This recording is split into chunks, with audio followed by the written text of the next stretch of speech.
مسیح یسوع کے عظیم اور جلالی نام میں آپ سب کی سلامتی ہو۔ میں خداوند کا شکر گزار ہوں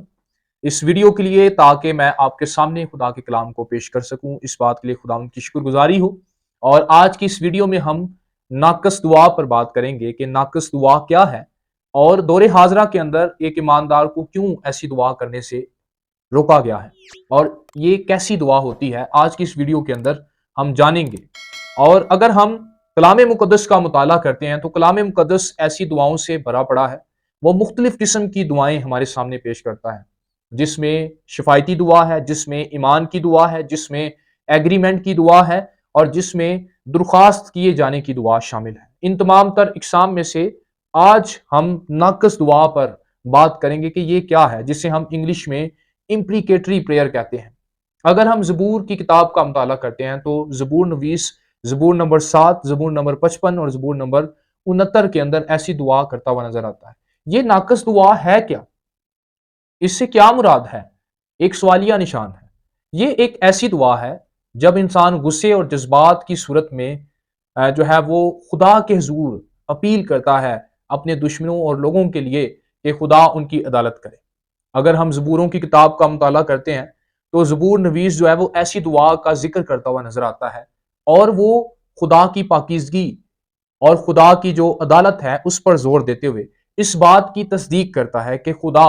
عادل اور منصف ہے۔ وہ خدا کے اس کردار پر نگاہ کرتا ہے کہ خدا عادل ہے اور منصف ہے، اور خدا جو ہے وہ عدالت کرنے والا خدا ہے، اور خدا جو ہے وہ پاک ذات رکھتا ہے، اس کی ذات کے اندر پاکیزگی شامل ہے۔ اگر ہم زبوروں کی کتاب کا مطالعہ کرتے ہیں تو ہمیں جو ہے وہ بدعا کے متبادل ایک دعا کا ذکر ملتا ہے، جسے ہم ناقص دعا کہتے ہیں۔ ناقص دعا جس کی مثال ہمیں زبور 109 اور زبور 55 کے اندر ملتی ہیں۔ اگر ہم یرمیہ کے صحیفے پر غور کرتے ہیں تو ہمیں یرمیہ کے صحیفے میں بھی ایسی دعا کا ذکر ہوتا ہوا نظر آتا ہے، جب وہ لوگوں کے ستائے جانے پر دکھ اور پریشانی کی حالت میں اپنے جذبات کا اظہار ایسی دعا سے کرتا ہوا نظر آتا ہے۔ اگر ہم اس کے 18ویں باب پر نگاہ کرتے ہیں، اس کے 18ویں باب کی 22ویں آیت کو دیکھتے تو یہاں پر وہ کہتا ہے کہ جب تو اچانک ان پر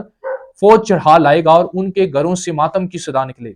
کیونکہ انہوں نے مجھے پھنسانے کو گڑھا کھودا اور میرے پاؤں کے لیے پھندے لگائے۔ پر اے خداوند، تو ان کی سب سازشوں جو انہوں نے میرے قتل پر کی جانتا ہے۔ ہمیں ملتا ہے کہ یرمیہ بھی ایسے جذبات اور احساسات میں آ کر ایسے الفاظ کا انتخاب کرتا ہوا نظر آتا ہے۔ یہ ایک ایسی حالت ہوتی ہے جب انسان جذباتی طور پر غصے کا اظہار کر رہا ہوتا ہے۔ اور ناقص دعا جو میں نے آپ کو پہلے کہا کہ یہ ایک ایسی حالت ہے جب انسان اپیل کرتا ہے کہ خدا، میں درخواست کرتا ہوں کہ تو ان کے ساتھ ایسے کر دے، تو ان کے ساتھ ایسے کر دے، اور ان کے ساتھ ایسا کر، جس میں ہمارے جذبات اور ہمارا غصہ شامل ہوتا ہے۔ لیکن اگر ہم زبور نمبر 109 پر نگاہ کرتے ہیں، اس کی پہلی 5 آیات پر، تو ہمیں ملتا ہے کہ داؤد 2 قسم کے دعوے کرتا ہے ایسے حالات میں۔ پہلا دعویٰ اس کا یہ ہے کہ وہ اپنے دشمنوں کی ناپاکی کو خدا کے سامنے لاتا ہے، وہ بیان کرتا ہے کہ اس کے دشمن ناپاک ہیں۔ دوسرا دعویٰ وہ یہ کرتا ہے کہ وہ معصوم ہے اور وہ ان تمام تر چیزوں کو فیس کر رہا ہے۔ اور بہت دفعہ ایسا ہوتا بھی ہے کہ ہم اس چیز کا اس کے اندر ہمارا کوئی حق حاصل نہیں ہوتا، یا اس چیز کے اندر ہم جو ہے وہ ہماری کوئی مداخلت شامل نہیں ہوتی، جس کی وجہ سے ہمیں مشکلات کو فیس کرنا پڑتا ہے، یا جس کی وجہ سے ہم مشکلات کو فیس کر رہے ہوتے ہیں، ہم مشکلات کو دیکھ رہے ہوتے ہیں، یا کچھ ایسے لوگ ہوتے ہیں جن کے بارے میں ہم نے کچھ کہا بھی نہیں ہوتا، لیکن وہ پھر بھی ہم سے حسد رکھتے ہیں، وہ پھر بھی ہمارے مخالف بنے ہوتے ہیں۔ اور داؤد بھی ایسے حالات میں سے گزر رہا ہے، اور وہ اس طرح سے زبور 109 میں ایسی دعا کر رہا ہے، ایسے اظہار کر رہا ہے اپنے غصے کا۔ بد دعا اور ناقص دعا صرف ہمارے انسانی جذبات ہیں جو کہ پچھتاوے یا غصے کی حالت میں ہمارے منہ سے ادا ہوتے ہیں۔ اور لیکن داؤد اور یرمیہ ایسے حالات میں ان کا ایک کام بڑا زبردست ہے۔ وہ ایسے حالات میں اپنی امید اور اپنی طاقت خدا کو سمجھتے ہیں، اور انہیں ایسے حالات میں صرف اور صرف اس بات پر یقین ہے کہ امید اور طاقت خدا کی طرف سے آتی ہے، اور وہ اپنی نگاہیں خدا پر لگاتے ہیں۔ بطور ایماندار، بطور مسیح یسوع کے نمائندے ہوتے ہوئے، بطور مسیح کو ماننے والے مسیحی ہوتے ہوئے، ہمارا رد عمل ایسے لوگوں کے نتیجے میں کیا ہونا چاہیے؟ یا ایسے حالات کے نتیجے میں ہمارا رد عمل کیا ہو، کیا ہم بھی ناقص دعا کا استعمال کریں جو کہ صرف ایک جذبات ہیں، غصے کی حالت میں ہم ادا کرتے ہیں؟ کیا خدا کا کلام ایسا کہتا ہے؟ آئے ہم اس بات کے بارے میں جانتے ہیں۔ اگر ہم متی کی انجیل اور اس کے جو ہے وہ 5ویں باب کی 44ویں آیت پر بات کرتے ہیں تو یہاں پر لکھا ہے، یسوع مسیح تعلیمات دیتے ہیں، لیکن میں تم سے یہ کہتا ہوں کہ اپنے دشمنوں سے محبت رکھو اور اپنے ستانے والوں کے لیے دعا کرو۔ یہاں پر یسوع مسیح نے یہ کہا ہے کہ اپنے دشمنوں کے لیے جو ہے وہ محبت کا اظہار کریں، نہ کہ ہم ان پر کسی قسم کی لعنت کریں، بلکہ ان کے لیے برکت چاہیں، ان کے لیے جو ہے وہ دعا کریں۔ اور ایسی حالت میں ایک ایماندار کو چاہیے، اور کلام مقدس میں ہمیں نئے عہد نامے میں یسوع مسیح ہماری حوصلہ افزائی کرتے ہیں، اور پالوس رسول بھی ہماری حوصلہ افزائی کرتا ہوا نظر آتا ہے۔ نیا عہد نامہ ہماری حوصلہ افزائی کرتا ہے کہ ہم ایسے حالات میں کیا کریں، بجائے اس کے کہ ہم ناقص دعا کریں، بجائے اس کے کہ ہم ایسے جذبات سے غصے کی حالت میں جو ہے وہ ایسے الفاظ اپنے منہ سے ادا کریں، ہمیں اپنے آپ کے لیے دعا کرنے کی ضرورت ہے کہ خدا ہمارے دل کو ہمبل کرے۔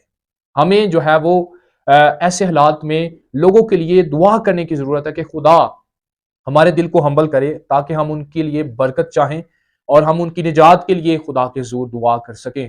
تاکہ خداوند ان پر اپنے کرم کو جاری کرے اور خدا جو ہے وہ ان کے ذہنوں کو، ان کی سوچوں کو تبدیل کرے۔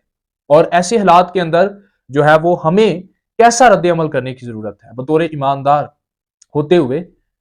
جیسے یرمیاہ اور جو ہے وہ داؤد خدا کی طرف دیکھتے ہیں، خدا کو اپنی امیدگاہ بناتے ہیں۔ عزیزو، کیا آپ خدا کو اپنی امیدگاہ بناتے ہیں، یا آپ بھی ایسی دعائیں کرتے ہیں؟ کیا آپ بھی غصے کی حالت میں لوگوں پر قرض کرتے ہیں، لعنت دیتے ہیں انہیں، یا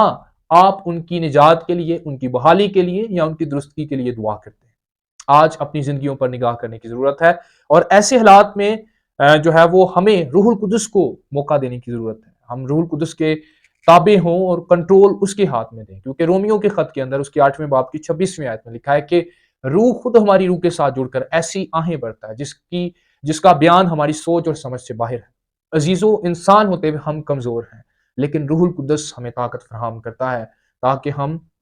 اپنے جذبات اور اپنے غصے پر قابو پا سکیں، اور بجائے لوگوں کے لیے برا بلا ہم کہیں، یا لوگوں کے لیے جو ہے وہ ایسے الفاظ اپنے منہ سے ادا کریں جو کہ نہیں ہونے چاہیے، یا جس کو خدا کا کلام کہتا ہے کہ ایسے الفاظ نہیں نکلنے چاہیے، بجائے اس کے ہم جب روح القدس کو موقع دیں گے تو وہ خود ہماری روح کے ساتھ جڑے گا، اور ہم اپنے آپ کو ہلکا، ہم اپنے آپ کو ریلیکس اور پر امید محسوس کریں گے۔ ایسے حالات میں صرف اور صرف جو ہے یرمیاہ اور داؤد کی طرح خدا کی طرف نگاہ کریں، خدا کی فراہمی پر یقین کریں، اور اپنا زور بازو خدا کو جانیں، اپنی امید گاہ خدا کو بنائیں، اور خدا کی فراہمی پر یقین کرتے ہوئے آگے بڑھیں، اور اپنے دل کے لیے دعا کریں کہ خداوند ہمیں طاقت بخش، تاکہ ہم اپنے جذبات، اپنے غصے پر کنٹرول کریں، اور اس بات پر یقین رکھیں کہ خداوند تو زندہ ہے اور تو سب کچھ ٹھیک کرنے کی قوت اور طاقت رکھتا ہے۔